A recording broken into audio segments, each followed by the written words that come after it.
Welcome to the Upper Bench. I'm Arrow. I'm Christopher Risto. And I'm Sam Wacha.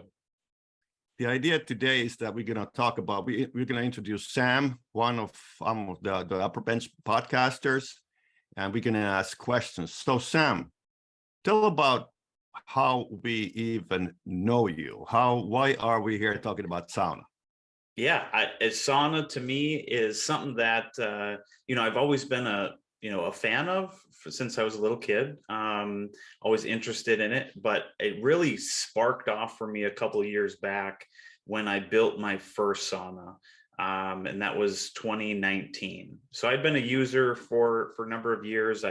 Even as a little kid growing up in, Southwest Minnesota, there was, the crappy, 30-year-old cedar sauna at the Best Western that we'd all pile into at birthday parties and things like that.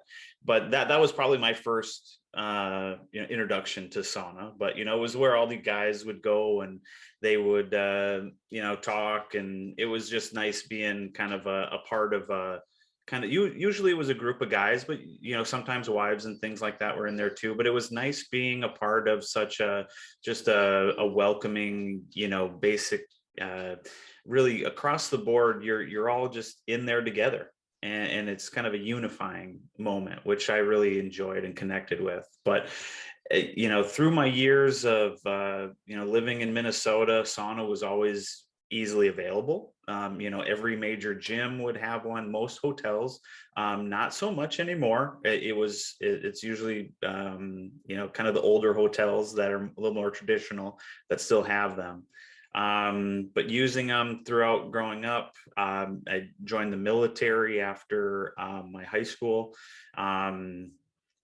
Enjoyed sauna by meeting a lot of different cultures and a lot of different people that were also like-minded. They enjoyed sauna in the military, and then growing up, I just really liked it. So in 2019, I made a plan to build my first sauna, and that sauna to me was kind of a project that I had been thinking about doing for a while. I find myself fairly handy and can, put two pieces of wood together. So I figured, how hard could it be? And then started kind of doing my research. I was on, I found Christopher's Facebook group actually probably first in my search. A few of the different groups on Facebook were showing these beautiful pictures of custom builds and cool outdoor cabins. And I wanted to kind of imitate some of that, but I also didn't have a huge budget, with kind of the way prices were back then. This was right before, the COVID and lockdown. So lumber was still relatively cheap. But I kind of set myself out a plan that I wanted to build this for $1,000. It was going to be a wood burning sauna for $1,000, and it was going to be in my back shed.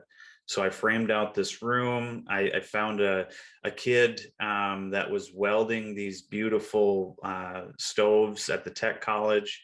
I basically got this at cost because it was a project of his for school. And then I lined the inside with cedar fence boards that I got on special for like $2 a board, which is unheard of nowadays. So I lucked out as far as the timing goes, but I was able to build a pretty good sauna for about $1,000 in my shed. And it was actually better than any of the saunas that I had been in previously. And I think that really came down to, I built this and I had a lot of pride in what I built, and it really just solidified. I love sauna. It's one of the cornerstones of who I am. And I want to dive into this even further and get to know the other people who are like-minded and things like that. And that really led me to, hey, maybe I can be an influencer and be a positive a messenger of sauna. Maybe I can help promote it throughout the world, because something that I actually believe in.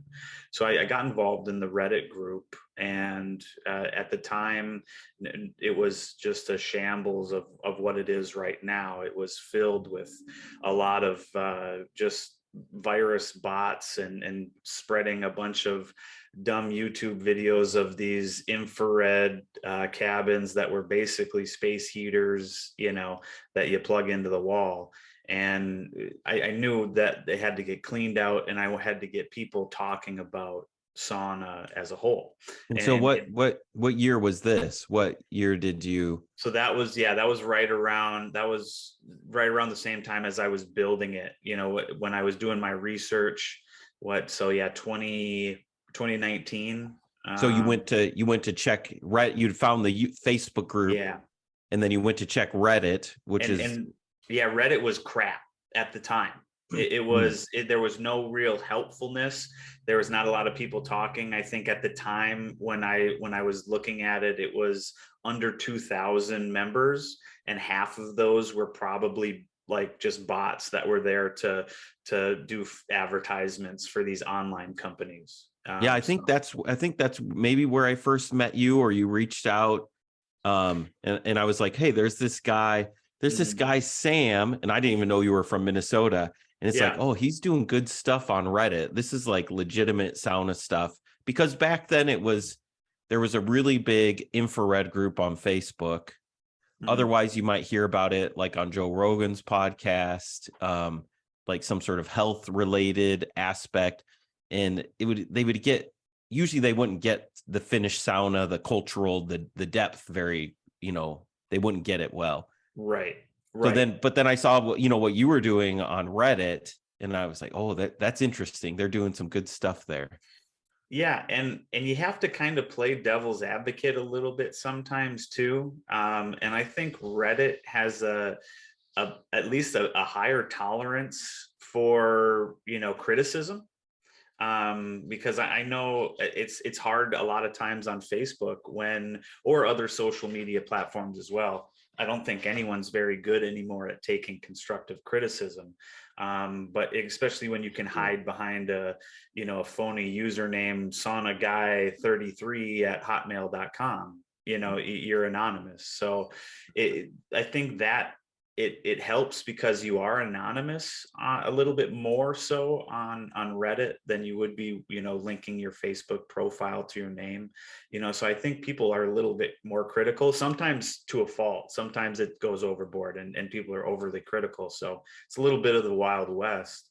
And it takes some kind of coaxing to get the best out of people on an online forum. Yeah. So how did you cultivate that community? How did you move from 2,000 people, Reddit Wild West, you know, bots, and it was, you know, not really good sauna information to where it is today?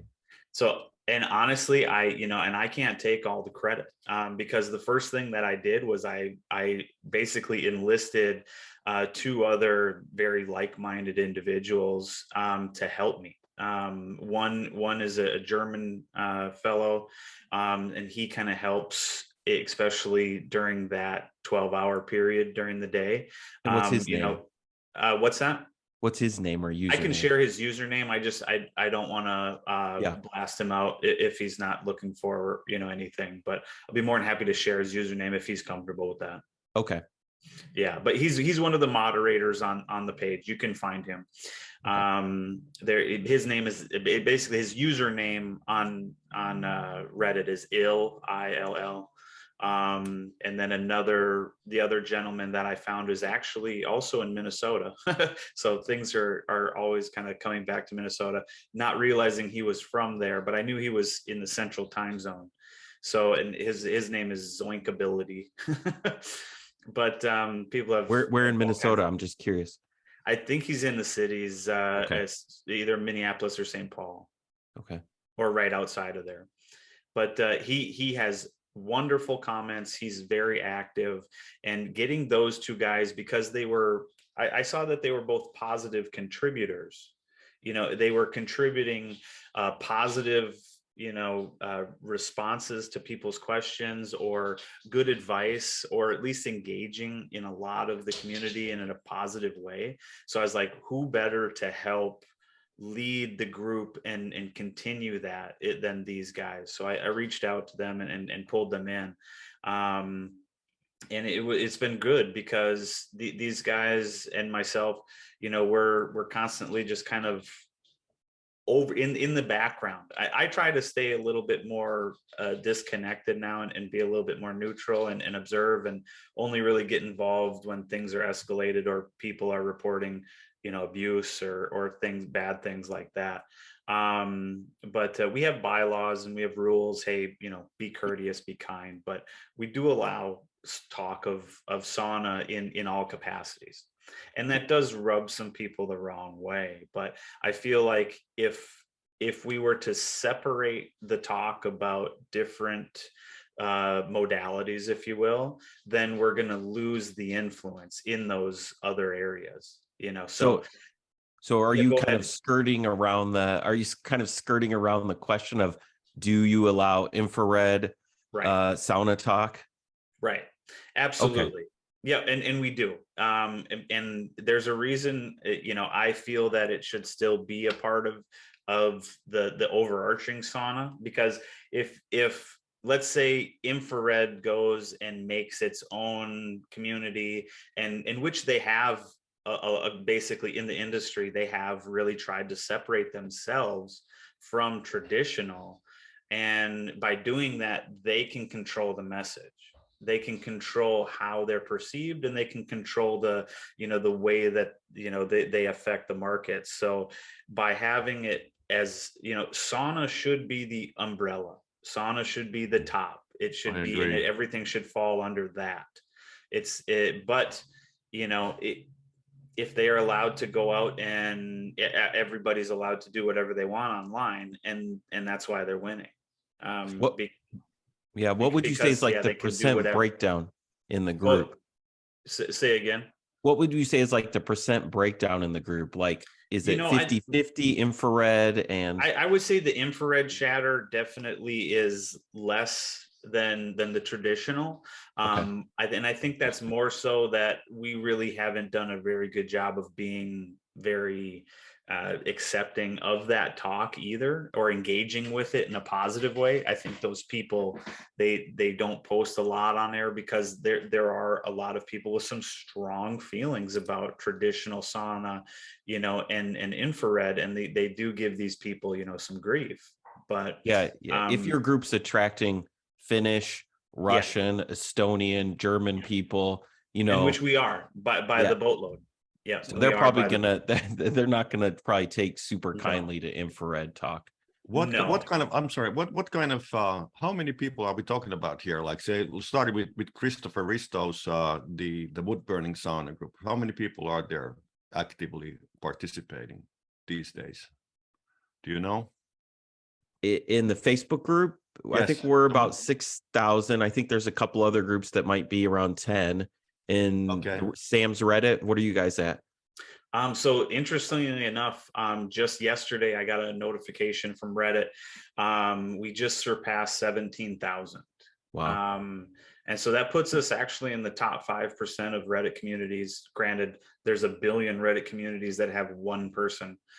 So I don't know if they take those numbers into account or not, but it's interesting because it is becoming something of a cornerstone. It's a lot of people that I talk to in my work, in the sauna industry, are finding out about sauna through social media. That's their first interaction with sauna. That's their first introduction to the industry.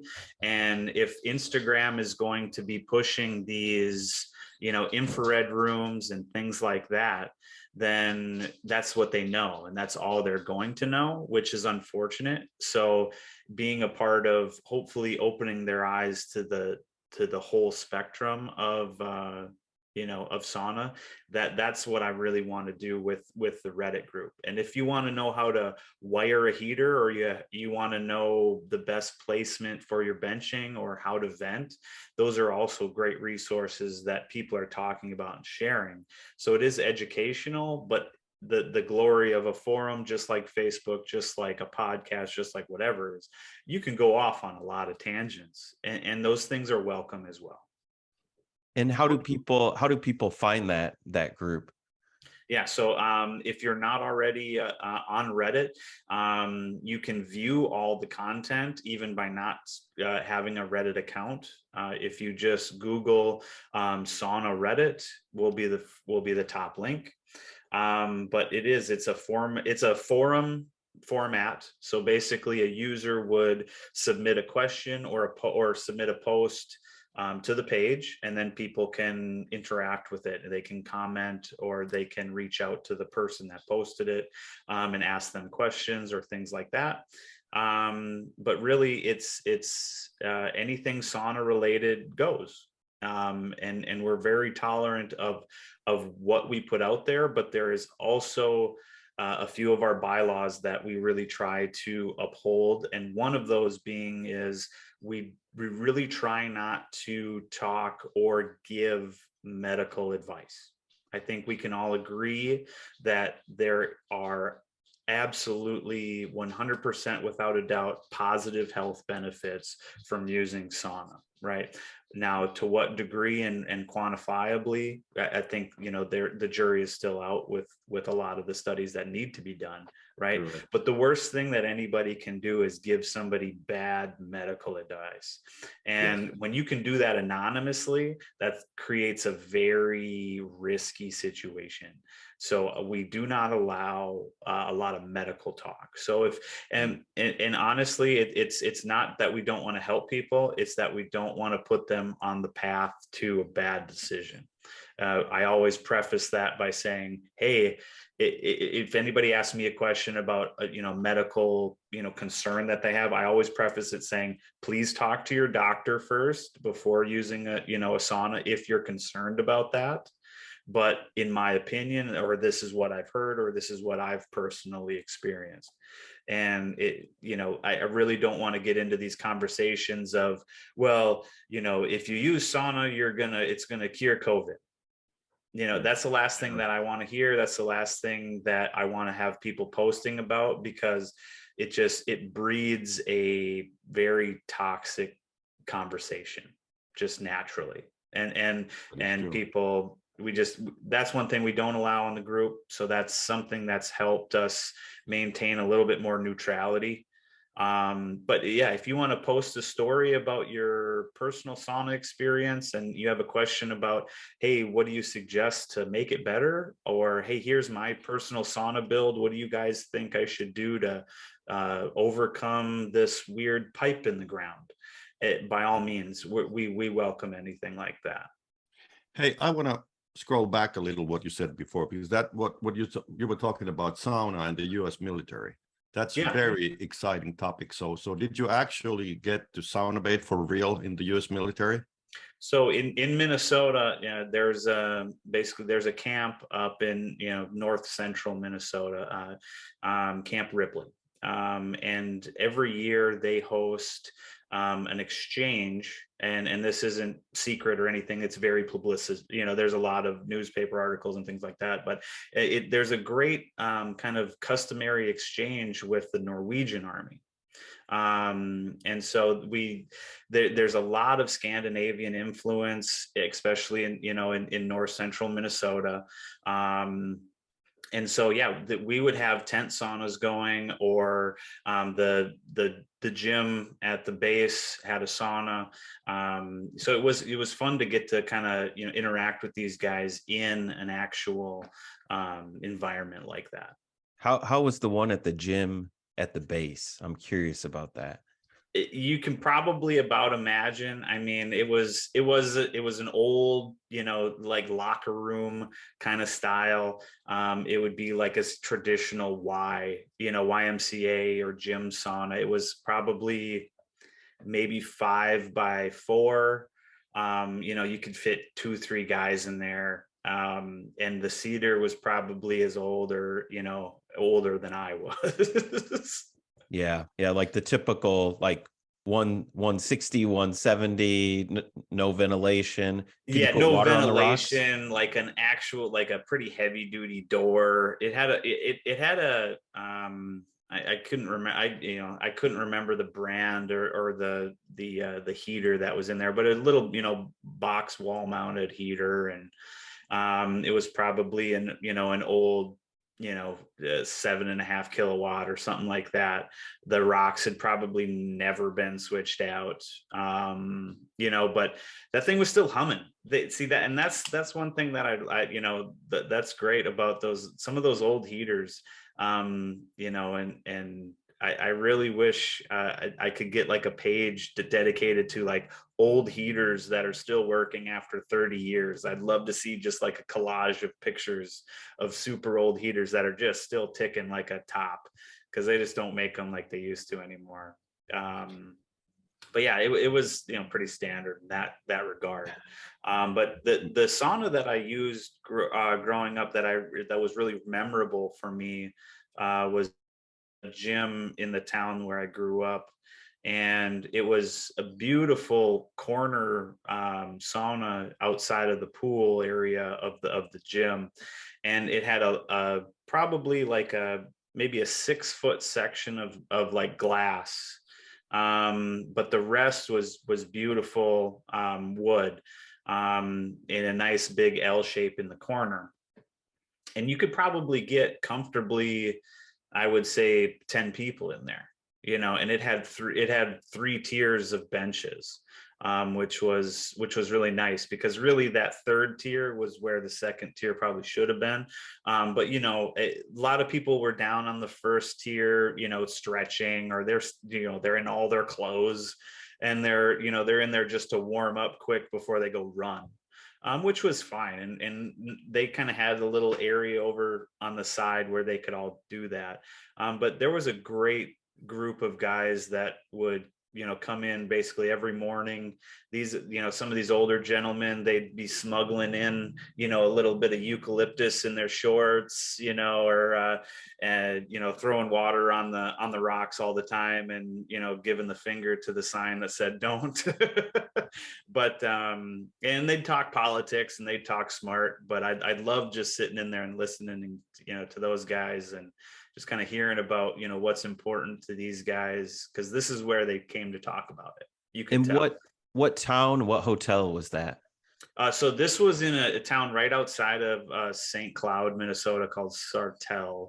Okay. It was at a Gold's Gym that was on the corner. Okay. And they had tennis courts, they had a pool, they had, a whole workout facility there. And I was a member there for a number of years. And by the time I really kind of looked at it, I spent way more time in the sauna than I did in any other part of that place. And how old were you? This would have been throughout high school and probably my late teens, when I was back from the military, and I was going to law enforcement school, so I was still trying to stay in shape. But yeah, that was great until we moved out to the country, and I built my sauna. So is that gym, is that where you got that main hook? Is that where Sam really got hooked? Because to go from like having used it a little bit to yeah, I'm building my own, that's a little bit of a leap. Absolutely. And I think, yeah, you're absolutely right, Christopher, because thinking back, I can remember the saunas of my childhood. I can remember going in them, or I can remember people that, had a sauna and we'd go in there, or we thought it was cool. But that wasn't where I got hooked. That was just growing up, and it was just a part of growing up.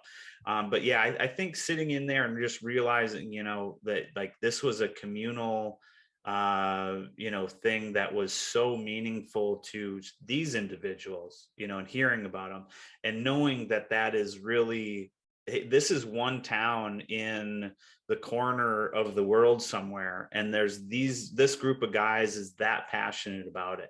I knew the magnitude of that. I could extrapolate that, hey, if it's cool for these guys, it's got, there's got to be millions and millions of people that would enjoy this, or should enjoy this, or be a part of it.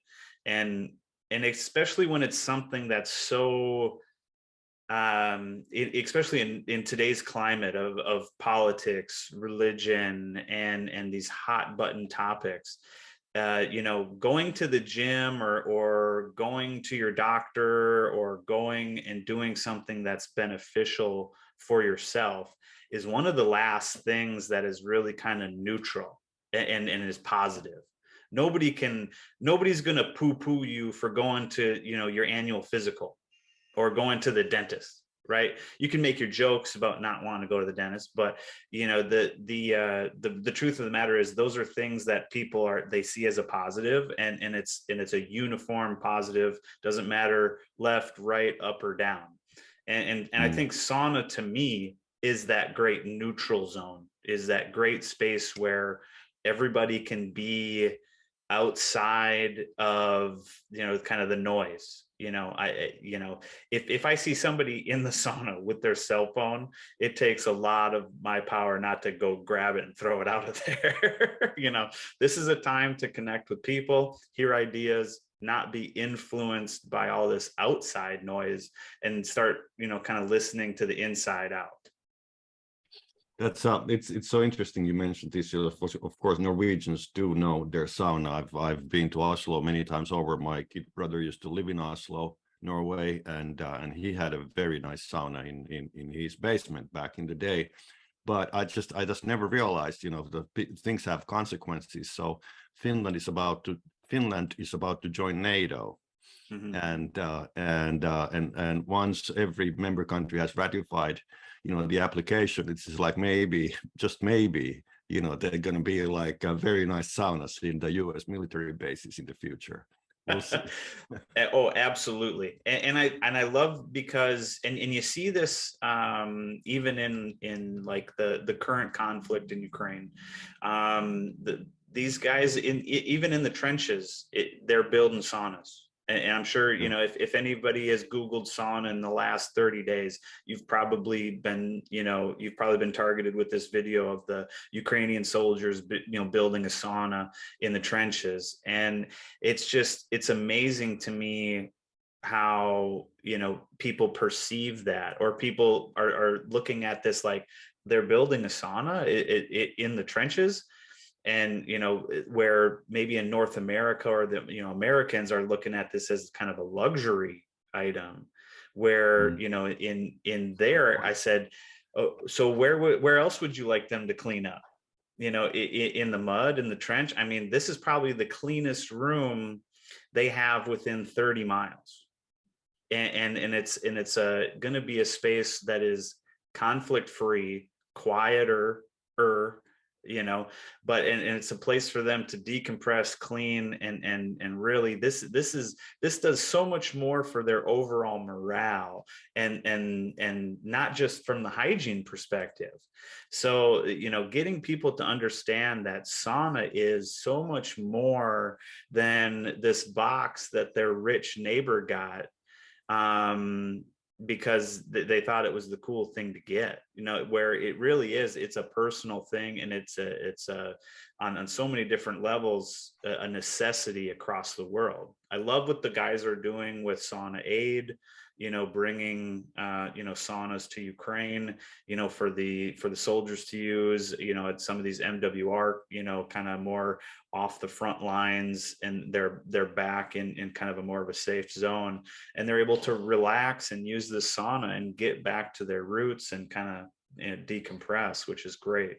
It reminds me, I served in the Finnish army. I'm a lieutenant in the Finnish army, and I've been in the army reserves all to the day when I moved to the US 25 years ago. But particularly when I was in the officers' school, obviously being in the Finnish army, it's very much about sauna. So it's like when you have free time, you're gonna go sauna bathing, even daily, if that's possible. Normally it's not possible, but whenever you get a chance. But now the thing is that the contrast between North America and Finland is that we used to have these rooms to dry our clothes.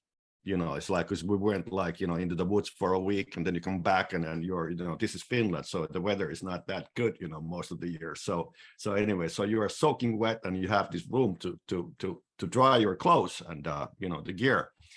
So and then you have like saunas, but these dry rooms are pretty much what many American saunas are. So it is like, there's a space heater, there's an unventilated base, well, fairly little ventilated place. So it's like, there's obviously there's, something has been lost in translation there. But anyway, so that's exciting. That is super exciting to hear about that. Yeah, and it's a community thing, obviously. So you were in the St. Cloud area. You get hooked from these old guys that have their community going, and you somehow end up in their stream, and you're like, that's good. Yeah. Then you decide to build your own. You kind of look it up online. Now, were these guys Finnish at the gym? It was a kind of a grab bag. Okay. I've always had an ear for accents and different just cultural nuances where I could maybe pick up where people are from. And I could tell that, especially in central Minnesota, there's it's actually a lot more diverse than what it would look like on paper. Yeah. There's influences from all over the world. And so, I think a lot of it is, Scandinavian, be it Swedish, Norway, Finland, even, Netherlands. There's a heavy German influence and Polish influence in central Minnesota as well. My wife is German Polish. And it's really, I think, a good blend of those areas. So the users were probably either locals that were living there, or especially being at a gym, kind of a subscription base or whatever, having a monthly fee, you had those little free giveaway cards you could bring your friend, but at the end of the day, you probably lived in the area. But it was very diverse. I would say anything from, German to Ukrainian, Romanian, I'm sure there was, Eastern European, all the way to, even in Spanish, Spain, Portuguese, and there's also an African influence in St. Cloud from Somalia, and it's just, I saw literally every country that I could think of. People were using the sauna, so it was very cool to see that, even in cultures where I wouldn't have maybe expected there to be sauna use, people enjoyed the sauna where they were. And that to me was kind of added to that unifying factor of, hey, let's get back to basics here, and there's no arguing in the sauna. Yeah, because people might expect they hear Minnesota and they might think, oh, Finnish. Yeah. But St. Cloud might be a little bit like Rochester, where I live, where there's actually not that much Finnish influence here. Yeah. And so there's a large Finnish community a little bit south of St. Cloud, where the company that I work for is located, and that is a very Finnish town, Kokeido. And so it is, it's interesting to see, like, you can travel literally a half an hour by car in Minnesota and be in a very, very different, diverse culture. Now, from the outsider looking in, you see a lot of the cornfields and pickup trucks, but at the end of the day, there still are a lot of different people there. The interesting thing, we just quite recently we interviewed Cheryl Fish, and we were talking about we were touching the Helsinki, Finland sauna scene, and I travel to Finland depending on the year and depending on if there are pandemics and whatnot, like once or twice a year.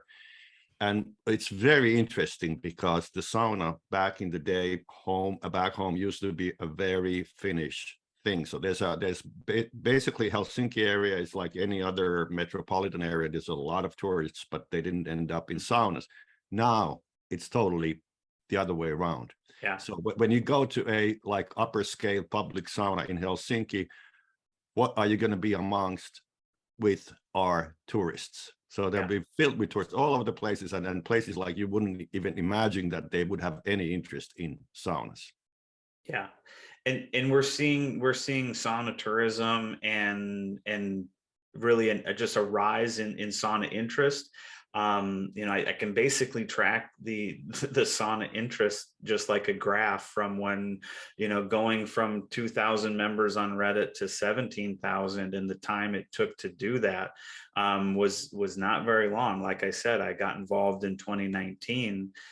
Just 3 years later, the explosive growth of sauna exposure during the pandemic, because people were consuming all kinds of different content during the pandemic, and especially content that they normally wouldn't have otherwise. And wellness became a very big hot topic again. People wanted to stay healthy. People wanted to do anything they could to support their immune system, and wellness and all that just received an extreme boost in exposure, and there's a lot of different industries that are doing very well because of it. But really, to the point is, sauna to me is growing. It is growing, and it is going to be something that I don't think is going to be there quite where I want it to be, maybe in my lifetime. But I want to make sure I'm putting it on the track to get to where I'd like it to be in the US, for sure. So are you talking about, when you talk about sauna, are you talking about thermotherapy in general, or are you talking about traditional sauna? What are you talking about when you? Yeah. And so if I could wave a magic wand and create the sauna landscape that I envisioned for the US, or what I would love for the US to have, I would love to have wood burning be a lot more easily available and accepted. Now I get the safety aspect of it, but I do think there is a large push to get rid of wood burning stoves in the US. Targeted or conspiracy theory or whatever might have you, there are a lot of negatives right now and hoops that you have to jump through if you want to have a wood burning stove and do it legally, and or have it be insured. That's So true. I think, but I do think there's a lot of easy ways around that by building outdoors. I love outdoor saunas. When we talked to Cheryl, she talked about the basement sauna in the building that she was in, and it felt like a dungeon. I never want someone to come to my sauna and relate it to a dungeon. So I want sauna to be a part of nature, outside, incorporate, the whatever aspects you enjoy, either cold water or salty meat. I want it to be all available. But yeah, I love wood burning stoves. I've always loved wood burning stoves. But again, exposing people to good sauna. So really, it's having it be accessible. Right now, sauna is not accessible in the US. It's actually quite restrictive. It comes down to either socioeconomical status or proximity. You could just live in an area that doesn't have a sauna or a way to get a sauna, unless you're willing to travel or willing to find a company that can drop ship something to you in a million pieces. But so I think we need to support the DIY crowd a little bit better. I really love how you go to a hardware store in Finland and you can pick out 3 different electrical saunas, heaters right off the wall, and grab a box of rocks and go home and let it rip. Trying to order a stove if you don't know what you're doing is impossible in the US, because there's so many options now too. So you don't know if you're going down the right route or not. So I took out all that kind of electrical questioning out of it when I built a wood burning sauna. So, but again, finding those resources in doing it with confidence is very tough. I constantly am getting questions from even people who are claiming to be sauna professionals. in questioning me on how to either install something or best course of action when they run into an issue with installing or even just in the design phase. The architects in this country have no idea that a sauna door needs to swing out. That should be common sense, but I can't tell you how many houses that are drawings of saunas that I've seen that have the door swinging in, and then I gotta have a conversation by getting it changed. But so it's just people don't know enough about it. I don't think it's easily accessible. Again, I don't want it to be on every Walmart shelf either, though. And I that's something that is a fine line between accessibility and quality and experience, because you can buy $1,000 sauna right now, and you're going to get what you pay for too. So unless you build it yourself and you take a lot of pride in what you're doing, and source local materials, I'm sure you could still build a very, very, very good sauna for $1,000 even these days, by sourcing local materials and repurposing or recycling. So some of the best saunas in the world, I'm sure, were built with a hammer, some nails, and a pile of rocks. So I think anything's easily doable there, but we need to get out there. We need to have the resources available to people. I need to be able to go down the aisle at Home Depot or Lowe's and have somebody who, actually knows maybe why that wood isn't good in a sauna.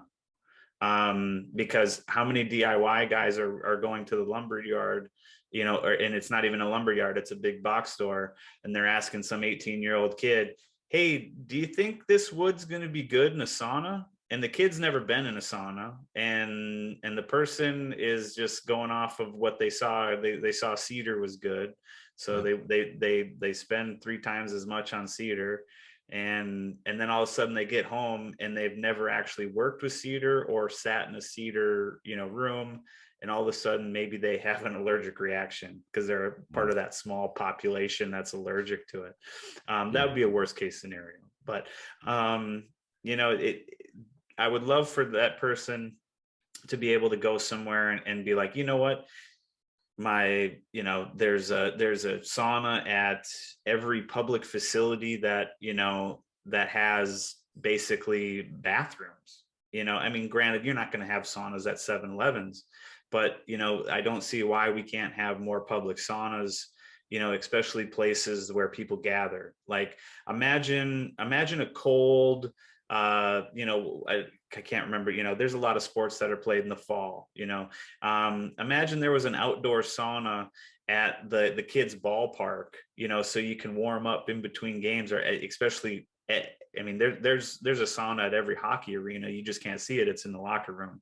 But how cool would it be to have, big public saunas, at some of these events and things like that. And I get, yes, we're getting into an age where people are going to have to make that decision about, do they want to be in close, sweaty proximity to other people or not, especially with different viruses and contagions and all that jazz going on in the world. But at the end of the day, I think you're not going to get people to stop being communal. You're not going to have people stop getting together, especially in a place that, for those that know, it is a wonderful experience, and really is something that any sauna enthusiast or aficionado, if you will, it would love to share with you, and share with you the benefits and what makes it special, and letting you kind of go out and make it your own.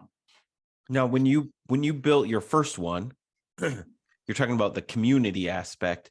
Yeah. Did you invite a lot of friends? Did you get a chance to introduce a lot of people? How did that go?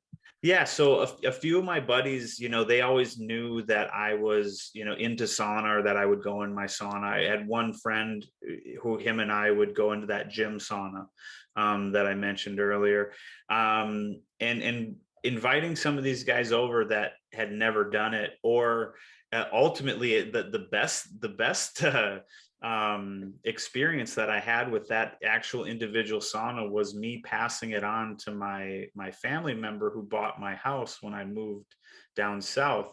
My uncle actually bought my house where this sauna was built, and I showed him how to use it, and he said, well, I'm not a big sauna guy. I've been in a few, you know, this, that, and whatever, and I like it. I said, well, you know, hey, this is one of the last nights that I'm here. I said, we're firing this thing up. I said, I'm going in it regardless. You can come with me if you like or not.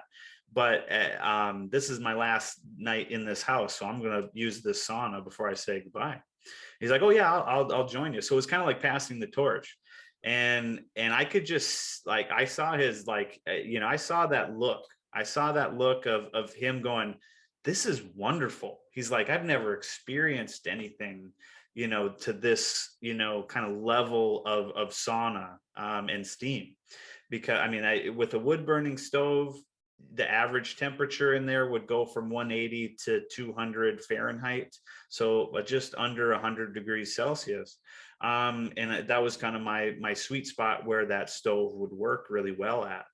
And throwing that water on that first time for him, and he just kind of was up there on that top bench and gets enveloped in this wonderful steam. I saw the light bulb go off, you know, and he's been using it ever since. He texts me all the time, hey, I'm going for a sweat, you know, and where he wasn't a user, but because he just so happened to buy a house that had one, he's hooked. He said he won't ever go anywhere without one again. So, you know, being able to share that to new users and having that light bulb moment, you know, I remember one time I had a friend over and it was in the middle of winter. There was snow all over, and we got out of the sauna and we jumped in the snowbank, you know, right outside the door. And the first time, he's like, I've never done that before. He's like, that was awesome. You know, so with having it be somewhere where I can share a positive experience, even for 1, 2, 3 people, to me, that is just something that I take a lot of pride in, and being able to, you know, hopefully have, you know, a small hand to play in people finding out good information and being you know, an advocate for sauna is just something that I take a lot of pride in. So I think it's one of the causes out there that's still worth fighting for. You touched an interesting topic here, or many interesting topics, but one of them was that you were talking about the wood burning sauna experience, and obviously, you know, with my background from Finland and so forth, so I, you know, if I have to make a list, I would go like the smoke sauna is number one. My father-in-law has one. And then comes the wood burning sauna. Now we all know that like in the state of California, you can't have wood burning heaters, so it's like it's not flying, and so this is clearly happening a strong transition from wood burning to electric, and I haven't seen, and I don't know if it's even possible to mimic that wood burning experience in a electric heater sauna, because they're two different things. I think some of the companies out there that are working in the commercial space, you know, that are creating these 19, 20, 29 kilowatt, you know, giant floor heaters, with enough rock mass, I think those heaters could potentially have, you know, given enough time and enough rock mass, I think there would be some really close comparison. But I think you really have to get up there as far as the power of the heater, you know, in an electrical setting to match anywhere close, you know, wood burning stove, and that warmth really comes from the radiant, like the full envelopment of that room being so hot, with that much power from that fire. So, but again, we're also seeing those same companies that are building these large commercial heaters only have, you know, less than 150 pounds of rocks for a room that is going to be 15 feet across. And is that enough rock mass to support, you know, a good experience? And I think there's not enough testing, and there's not enough in the field, a feedback. We never, I don't think a lot of people are hearing, hey, is this good? Once it's in, how do the big players in the industry know what is really, really good other than what sells? Well, and as Americans, we don't have the tool set to be able to judge if it's good or not. Right. So that's also true. We're gonna have one of our next shows quite soon. I think we're gonna concentrate a little more on ventilation, and obviously ventilation. It's not that much an issue when you have a wood burning sauna, because the wood burning sauna sucks the air and it sort of like fills the room with air, unlike the electric heater. And that's kind of a central issue if we want to go for the traditional sauna bathing experience. But it's exciting. We will start wrapping up here right now. So I always ask the same thing. So why are we doing this? Why are we doing this podcast today? Start with you, Sam. Yeah, I think, well, other than the fact that it's raining outside and none of us had anything better to do, this to me is just something that is just so, off the side of my desk. It's something that I get to be authentic with, and it's something that I think in that authenticity is also representative in why I love sauna. I think sauna is one of the last authentic experiences, that you can have, in your house, out in public, or share with friends, or be by yourself, that can really be a really good positive in your life. And anything that's a positive, even if it's a 0.01% improvement, it's better than it not being there. So to me, sauna is that positive, that I love it being there. And so if I can help someone else, either get down that path, or enjoy it a little bit differently or better, or learn more about it and be exposed to it, and maybe it helps them with something too, then I'm just passing it forward. So I think that's the main reason why I'm here, is really to just kind of share. And if I help one person, it's worth it. Chris, what about you? Well, I think we connected so easily because you're such a good sauna ambassador, Like I said, I saw what you were doing on Reddit and I was like, oh, like my antenna's up for that. Yeah. And, you're so interested in helping other people and sharing that information. And like the sauna that you built wasn't the fanciest sauna that was posted on any of the forums, but you got at the heart and soul of what sauna is. You knew the experience, the community, you made it happen for yourself and invited people in your world in. And then now you move to a different state and you're already working on your own sauna build. That is, that's the spirit of the sauna. They would say like that Finnish people, that's like one of the first things they would be considering when they move to a new place, is like, how am I going to do a sauna here? Yeah. And so you got bit with that. Wherever Sam lives, there's going to be a sauna. Yeah, I won't live without one. And you guys, both of you, now have a sauna to come use in South Carolina. So, and wherever I end up, I will have one. And if I can leave my little sauna dots across the map, at least I know a family is going to enjoy it, hopefully someday too. That we definitely have to do. We will convene in South Carolina one of these days for a good sauna session. That's you're not going to wiggle yourself out of that anymore. Right. In my case, there's a saying that doesn't translate from Finnish to English. It's like Finnish men are so-called tunnel brains. So it's just like, it's like a very narrow-minded people. So in my case, it's there's nothing more to it than I want to bring to North America what I've enjoyed and loved back home. It's that's the only thing. That's the only thing that motivates me. And I'm very proud that both Christopher and you, Sam, contacted me way back in the day. So we got the ball rolling, and hopefully we're gonna get not hopefully, but we will do many of these podcasts in the future. So thank you so much, gentlemen, and thank you, Sam, for the great, lengthy, good answers, and we'll take it from there. Yep. Thank you, Arrow. Thank you, Christopher. It's been a pleasure. Thank you for sharing, letting me share my story with you guys and everybody else listening. By all means, if you have questions or anything like that, feel free to reach out, and I would love to help you with your sauna projects.